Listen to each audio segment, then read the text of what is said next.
સંત કૃપાએ સુખ ઉપજે, સંત કૃપાથી સરે કામ, સંત કૃપાથી પામીએ પૂરન પુરુષોત્તમ ધામ.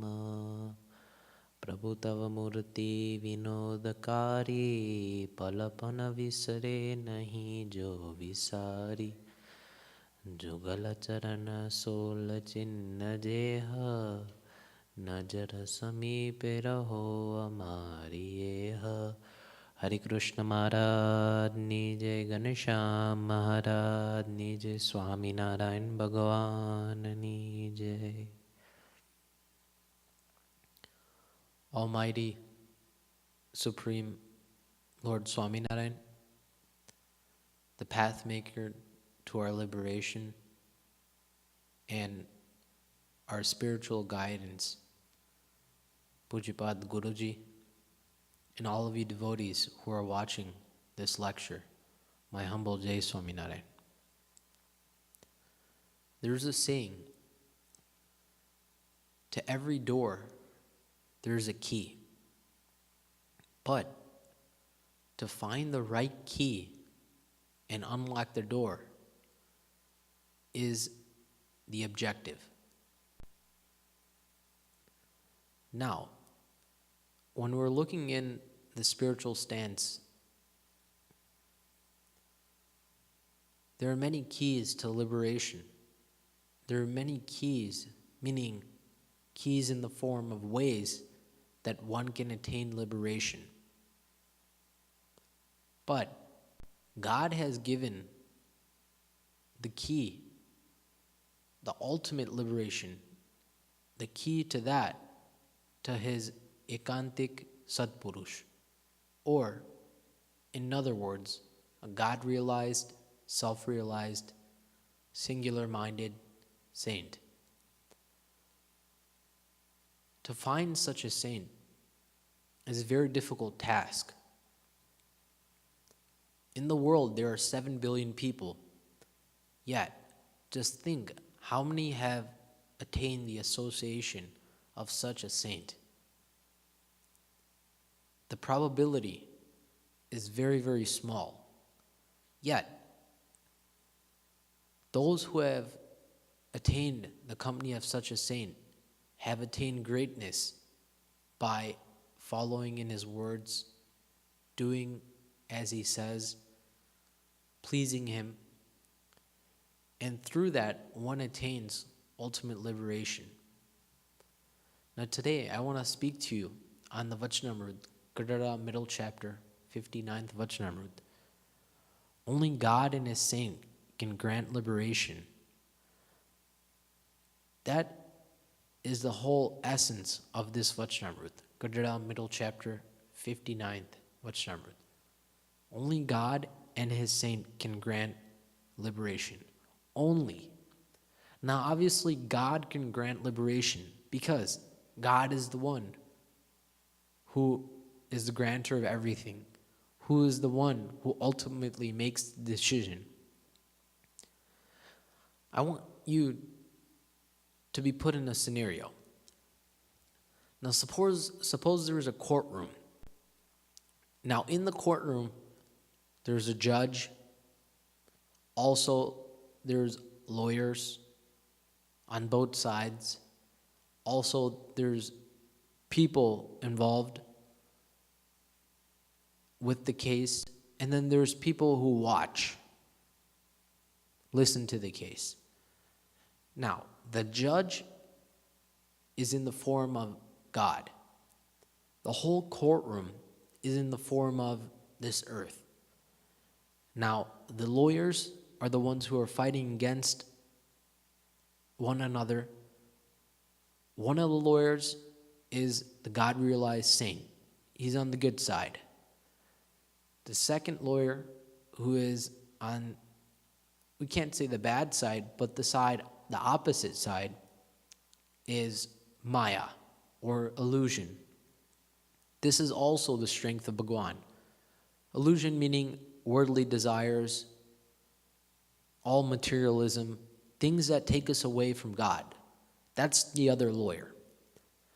Now, as the decision goes, you are on the bench sitting, and the good lawyer is trying to protect you, trying to help your case win, meaning he's supporting you in each and every way where your liberation is not taken away from you by Maya.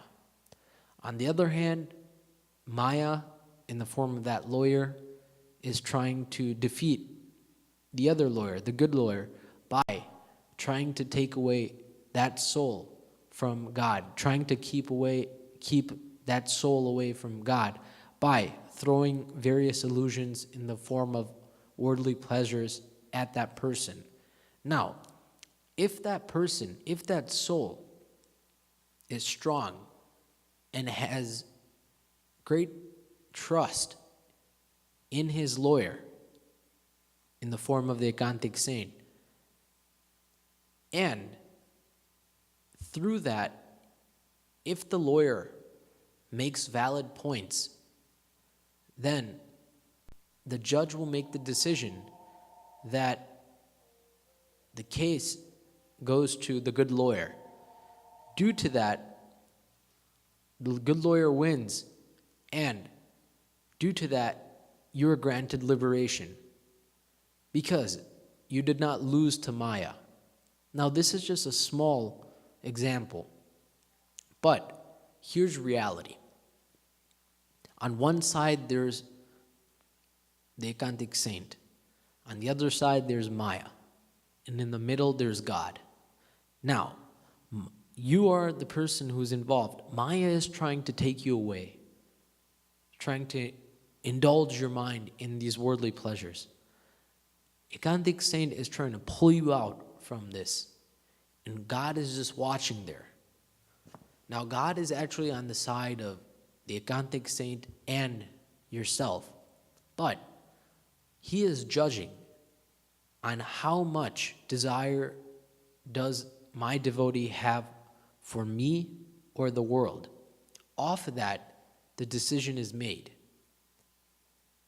So, reality comes when we don't even know it. But the truth is, Bhagwan is always watching us. He's always keeping record books. But the main factor to winning the case is in the hands of that lawyer. And that's what I want to talk to you about today. There's no other stronger or more powerful tool, you can say, or you can say even a boost, an adrenaline boost, or you can say an uplifter than an Ekantic Saint for the spiritual path. Just like how in the world one is measured by one's status, one's wealth, one's possessions, one's home, one's car. In the same way, in the spiritual manner, one is measured by knowledge, wisdom, affection, code of conducts, and faith in one's Ekantic Satpurush or saint. Off of all those, in the world, money is the greatest. It weighs the most because through however much money one has, one's status can be declared. For example, Bill Gates, he's the world's richest man. Due to that, his status is very high in the world. Everyone knows him. Everyone knows him around the world because the foundation of the world lies in how much one has money, how much money one has. And due to that, after that, one's status is made or molded, and through that, people judge how that person is. In the same way, in the spiritual manner, I told you many, many endeavors, such as knowledge, wisdom, affection for God, code of conducts. But of all those, one's foundation lies in how much one has faith in the Ekantic saint, his words, how much affection one has for that true saint. And off of that, one's liberation, one's spiritual level, or Ekantikpanu can be declared or can be, you can say, judged. Now, in Vachnamrut, Gadhada, 1st chapter, 31st Vachnamrut, Bhagwan says that greatness is declared by how much faith one has in one's own Bhagwan or God, and how much he follows God's commands. So greatness is measured by faith in God and how much one follows his commands. It's not measured about how politically smart one is or how much work one does or how smart one is socially or on a financial matter. No, it's determined by faith and how much one follows God's commands. But going back to our main focus for today, there's no other spiritual endeavor than the Ekantic saint. Why? Because Bhagwan says in the Vachnamrut that I'm not pleased by Ashtang Yoga or going to pilgrimages or making donations or even doing such kind of austerities, penance. Then I'm pleased by satsang. So Bhagwan is not pleased by all these things, that he is pleased by satsang. What is considered to be satsang? That's the question asked right after Bhagwan says this. Shashtriji Maharaj defines satsang as attaching oneself to the true saint. This is considered to be satsang. We call ourselves satsangis, meaning devotees. Satsangi is a Gujarati word, devotees is the word translated. But are we truly satsangis? Can we ask ourselves that? If we are, then after that, the second step is, how much have I developed affection for such a saint in my life? Such a saint has the power to change one's destiny. One just does not know it. Such a saint has powers to turn one who is a beggar into a king. One does not know it. Such a saint has powers to make one from a fly to a sun in a matter of time, but one does not realize or recognize him. Due to that, one's life is gone and one still continues the cycle of life and death. But if one realizes that this is a true saint, I must surrender myself to him. I must follow, obey in his words. I must act according to what he says and develop affection for him. Then there is no problems at all. And one can easily cross this maya or this illusion. Just think, does one want to cross an ocean by swimming, or would one want to cross an ocean via ship? Which one is more logical? Obviously, it comes right to mind. The best option is traveling the ocean through a ship. One can get from point A to point B in a short period of time without any dangers and safe and sound. On the other hand, if one swims, how much can one swim? 2 miles, 3 miles, 4 miles, even the best swimmer in the world. Let's bring the best swimmer in the world in that situation. How long can he swim until his body starts to become tired until he becomes fatigued. And then eventually, when his arms give up, his legs give up, then you know what happens to him. But if one is in a ship, one can be sleeping, and no problem. The whole ship would get you from point A to point B. Now, that was just an example. The principle behind that example is that the ship is in the form of the Ekantic saint. When you sit inside of him, meaning when you take the refuge of him and follow in his commands, then crossing the ocean in the form of ocean is very easy.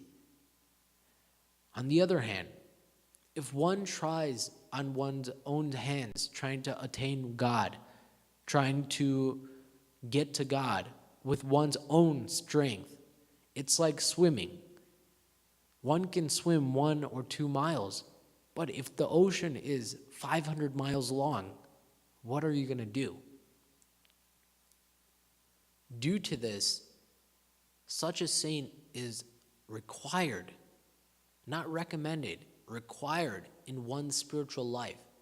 And from that, one's life would make dramatic changes, and only good would come from that.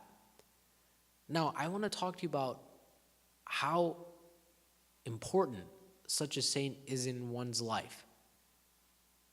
Such a saint can change one's destiny. Just think about that. I'm reminded of a story.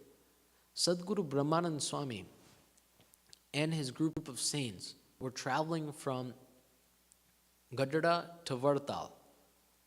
They had to attend a festival in Vartal, but they were traveling from Gadhada. Now that's a distance away. And back in those days, saints usually walked, or they had carts, bullock and cart, but that was very rare. God had commanded saints to walk, so they traveled long distances, which was miles and miles away. So it took them a while to travel. But Brahmanand Swami was traveling from Gadhada to Vartal. Now, as he was traveling, his group of saints, they could not find alms, meaning they could not find food. Bhagwan had commanded saints to beg for food, and only if they received grains, then they would be able to cook it and then eat it, consume it themselves.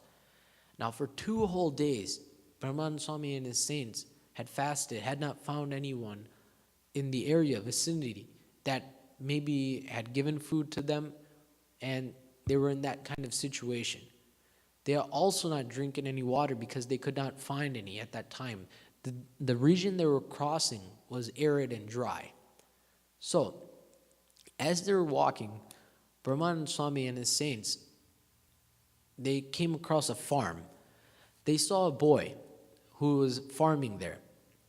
And Brahmanand Swami asked the boy, "Do you have food or water for us?" The boy said, "Of course I do, Swami. I would love to offer it to you and your saints." Seeing his kind nature, seeing Brahmanand Swami's persona, the boy immediately brought grains and water, pot full of water, for the saints and Swami to partake in. After Swami took his prasad and drank water, Swami and all the saints became pleased upon the boy. The saints told Swami that, "Swami, you are very great. Even if this boy has not chanted Dhoon of Bhagwan or has not performed any kind of devotion, you should still do something that can take him to God or that can grant him liberation." Well, Swami thought that I should give this boy something. So, obviously, saints don't have any worldly possessions such as necklaces or chains or gold or money. So, saints have God. So Brahmanand Swami told the boy, I am pleased upon you. So due to this, from today on, I want you to chant the Mahamantra Swaminarayan. Every day, chant this name as much as you can. And at the end of your life, Bhagwan will come and take you to his divine abode, Akshardham, and you'll be liberated from the cycle of life and death. The boy said, Swami, the name is just too long. I can't remember it. I won't be able to remember it. I'm sorry for that. The saints heard this and told Swami, there has to be another way. Please have mercy on him and ask him or give him something else to remember. So Brahman Swami had a really funny persona or personality. He was known as the friend of Maharaj. So he had a friendship with Bhagwan instead of a master-servant relationship. So what Swami did was, at that time, Swami had a little thick body. His stomach, also he had a belly button, a belly. So what Swami did was, he asked the boy, can you remember my stomach? The boy said, of course I can. Your stomach is like a watermelon. Of course I can remember that. So Swami said, good. Just remember my stomach every day for the rest of your life, and at the end of your life, Maharaj as well as I will come to take you to Akshardham. So, saying this, Swami left with this group of saints and headed for Vartal. But the result was that boy, he remembered Swami's stomach all his life. And at the end, Swami and Bhagwan came and took him to Akshardham. Now the moral of this story is, just think. First and foremost, the boy did not even have a single amount of devotion. He did not even know who Lord Swaminarayan was. He did not even understand that Bhagwan Swaminarayan was the Supreme Lord. He had no knowledge at all. Yet, his God-realized saint came to the boy and told him to chant Swaminarayan, a Mahamantra. Even by chanting the Mahamantra Swaminarayan, one would be liberated. In the Vachnamrut, Gadhada, 1st chapter, 56th Vachnamrut, Shashtriji Maharaj says that no matter how much or no matter how big of a sin you have done, or no matter if all your life you have done sins, but at the end of one's life, if one remembers the mantra Swaminarayan, if one chants the mantra, then all of one's sins would be annihilated and one would reside in the abode of God. You have not done anything all your life, but at the end of your life, if you remember Bhagwan, his name, then Bhagwan will wash all your sins away and take you to his divine abode. Now, back to the story. Brahmananda Swami told the boy, asked him, remember this mantra. The boy could not remember this mantra. It was too long for him. So, even that was out of the option.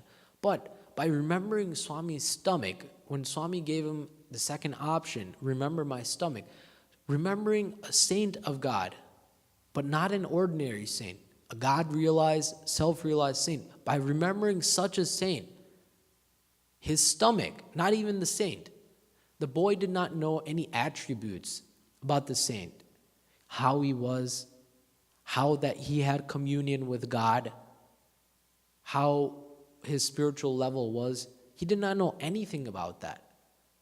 He just knew that Swami told me to remember his stomach, so I should remember his stomach. So all of his life, he remembered his stomach, and due to that, at the end, Bhagwan and his saint came and granted him liberation.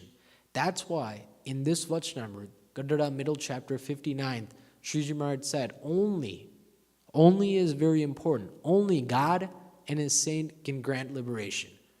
That only is very important because option 1 is God and option 2 is a saint, but God-realized saint. Only these two options, one can attain liberation. So the boy did attain liberation, but just think about it. He did not know anything, and yet he still attained liberation.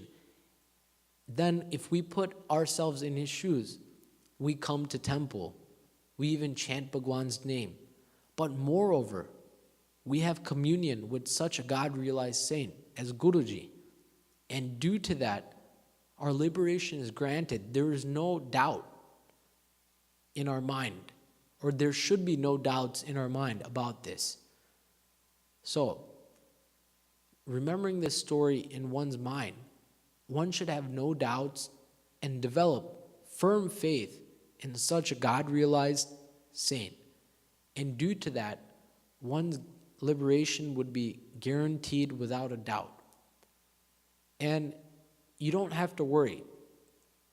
If you cannot talk to God-realized saint due to if you are female, or if you do not have direct contact with the true God-realized saint because you're in a far distance or a far country. But even by listening to his discourses, by putting faith in his words, one's liberation would be granted and one would attain Bhagwan. Our main goal is to attain God. That's what we're here to do. But we're confused and we do not realize it because this Maya or this illusion is stopping us to do this. But when we realize that this is my main goal, this is what I have to do, this is what I'm here to do, then there will be no one to stop you.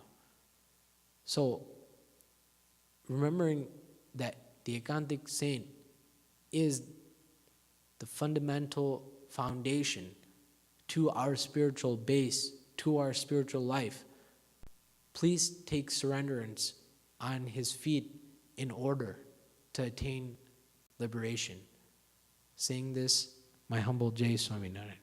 Shri Patim Shri Dharam Sarvadeveshwaram Bhakti Dharmatmajam Vasudevam Hare Madhavam Kesavam Kamadam Karanam Swaminarayanam Neelakantham Vajay Hari Krishna Maharaj Ni Jai.